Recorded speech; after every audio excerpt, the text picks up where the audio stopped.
So today we're going to look at the October 2018 adjusted profit question, and this is question 4. So we've got Sally Ann has been in business for a number of years and is a jeweller, and she prepared accounts for the year ended 31st of December 2017, and these are reproduced below. Okay, so let's look at our requirements. So for our requirements, we have to compute Sally Ann's Schedule D Case 1 tax deducted profits for the year ended 31st of December 2017. And then we're also going to have to provide a brief explanation of your treatment of additional sales and of the specific bad debt provision. So the two extra ones she wants us to have a look at there. So we're going to go back up to the top of our question here now. And we're given our sales, our cost of sales, our gross profit, our other income, and then our expenses. And if you look down to your expenses, we seem to have a note for everything. Yeah, we have a note for everything there. So we're going to start off, as we always do with this question, which is our net profit is our starting point here. And our net profit is €9,784.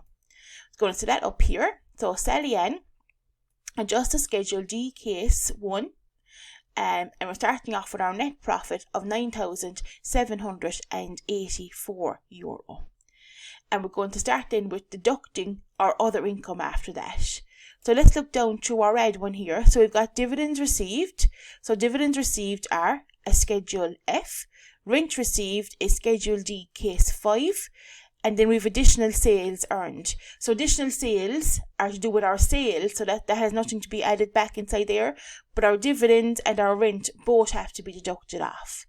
So if we go in here, we're going to deduct dividends, deduct our rent, which gives us 625, and that's a minus 625 because we're deducting it off of our 9784, which gives us 9159. And then the examiner has asked us about the additional sales. So additional sales are part of the Case 1 income and are not deducted. Okay, so that'll do in fine inside there for your question. Then our next item to do is to do our add-backs. So we put in our heading for add-backs, and we're going to start there with employee cost. So let's read down to our employee cost note now. So we have drawings by Sally Ann. So drawings by Sally Ann are a personal item, and these are going to have to be added back. Amount paid to Sally Ann's husband. So you must see, is Sally Ann's husband working in the business? If she is, they're going to be allowed as an expense. If he's not, they're not going to be allowed as an expense. So I've come down here, it tells us Sally Ann's husband runs the sale division of the business. So that's fine, they're actually wages paid out to him. Then we've got staff wages are fine. Christmas bonus to staff are fine. Christmas parties for clients. So entertaining clients, not allowed. So we're going to have to add back that €1,400 there. It's going to have to be added back. And then permanent health insurance payment for Sally Ann. So that is a personal item again. So that €2,200 there is going to have to be added back as well. Just two other notes we have. On completion of P35 for 17, Sally Ann made an additional payment of €600 in respect of tax due on the Christmas bonus payment, and this amount has not been included in the accounts prepared. And then Sally Ann forgot to include the wages she paid in December 17 in the employee costs, and these amounts to 5987 and 500 employers PRSI. So she forgot to include them, so they haven't been included. So these are extra expenses, so we're going to be able to put them in as a minus figure inside in our question. So employee costs, so I have got the P35, the additional payment of €600. If you come down here, I've also put in the extra wages there of 5987 as a minus 5987, and employer's PRSI as a minus €500. Then I'm going to add back the ones I was saying, so I'm adding back the drawings for Sally Ann. Okay, so the drawings for Sally Ann, because they are personal. Then I've got the Christmas parties to client, they're not allowed. And then I've got the PHI for Sally Ann, which again is a personal item, and I'm going to have to add that back. Okay, then my next heading is administrative costs. So I've got telephone for the landline, mobile phone bills, magazines and stationery. So the cost of stationery includes €130 for personal use. Then that's going to have to be added back. The magazine costs include €50 in respect of the Hello magazine that Sally Ann likes to read as a means of relaxation. So again, that is a personal item going to have to be added back. And then 30% of the telephone costs and 25% of the mobile phone usages for personal use. So 30% of the 800 will be added back, and the mobile phone, 25% of the €1,000 is going to have to be added back. Okay, so my personal stationery, okay, added back €130. The Hello magazine, again, that is for personal, so that's going to have to be added back. And then I'm adding back the telephone, which is the landline, €800. By 30% is added back. And then the mobile phone bills, €1,000 of them are personal, so I'm going to have to add back 25% of that as well, which is €250. Okay, so my next heading is bad debts. So we've got bad debts write-off, increase in general bad debt provision, increase in specific bad debt provision, and bad debts recovered. So inside your bad debts, the only one you're looking to do an add back or a deduction on is your increase in your general bad debt provision. So the general bad debt provision, the €600. The examiner has asked us this time to do a note about the specific bad debt provision. So the specific bad debt provision is fine because it's for a specific person and that is allowed in full. There's no problem with that. So my bad debts, general bad debt provision, I'm adding back the €600. Specific bad debt provision then. Specific bad debt provision, this is for a specific receivable and is allowed as a business expense and there's no add back for it. That's my bad debt. So again, your bad debts, the only we're looking for inside there is the general bad debt provision. Okay, back over to our question, and our next one we have is repairs. So purchase of new machine. So a new machine is a capital item, going to have to be added back. Construction a new office. Okay, so construction of a new office is a capital item, so again, is going to have to be added back. Painting of the storeroom, so the painting of the storeroom is fine. If it's your first time painting it, it would be included in the cost of the item, so it would have to be added back. But because it's painting of a storeroom that we're repainting, there's no add back for that. And then provision for replacement of windows in office. So anytime there's a provision, we're going to have to add back the provision. The office windows are single glazing, and Sally Ann plans to replace them over the next 3 years and has made provision for this expense. So we're not allowed to claim provisions, we're going to have to add them back. So we have repairs, new machine, added back, construction of new office, €5,000 added back, provision for window replacement, €2,000 added back again. Okay, what's my next heading? So my next heading is motor expenses.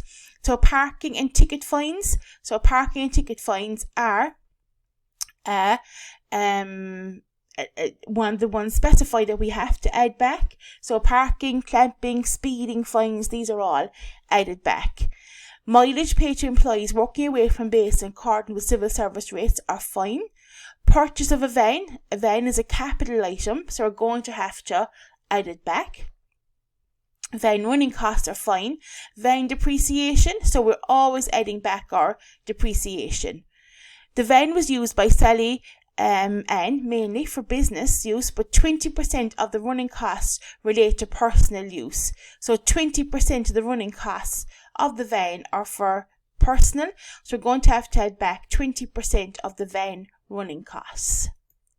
So I've put in my parking fines, €500. Purchase of van, €5,450. Van depreciation, €1,500, all added back. And then my van running expenses, €2,500 by 20%, which is €500. Okay, advertising and promotion. So in advertising and promotion, we've got gifts to customers at Christmas, so they're going to be added back. Cost of a handcrafted necklace for personal use by Sally Ann. This is for herself, so we're going to have to add that back. Newspaper advertising should be fine. Trip to a trade show in the UK will be fine because it's for a trade. Advertising in local paper regarding sale of a boat. So sale of a boat is a personal item, so will have to be added back. Let's check the notes in underneath. So the Christmas gifts to customers were given to the top customers, and the cost range from 50 to 100 each. So the full amount is added back anyway. The cost of the hotel accommodations and meals in respect of the trip to the UK amounts to 500, and this is included in the figure of €1,000 above. So that's fine. The cost of the hotel accommodation is fine, and the meals are fine to claim as an expense. Just don't get mixed up with your VAT. In your VAT, you're not allowed to claim the VAT on the hotel accommodation and the meals, but this is our case one. You're allowed to claim this as an expense inside here, so there's no add back for that.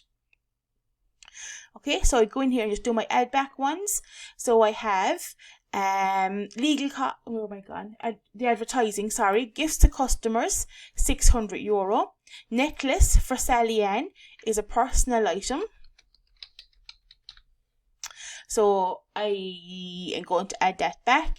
And then advertising sale of boat, again, which has nothing to do with her jewellery business. It's a personal item, so I'm going to have to add back that €400. Then we've got legal costs. So we've got a planning application. Okay, so just go back into my question here. So our legal costs, our next heading. So we've got planning application for extension to business premises.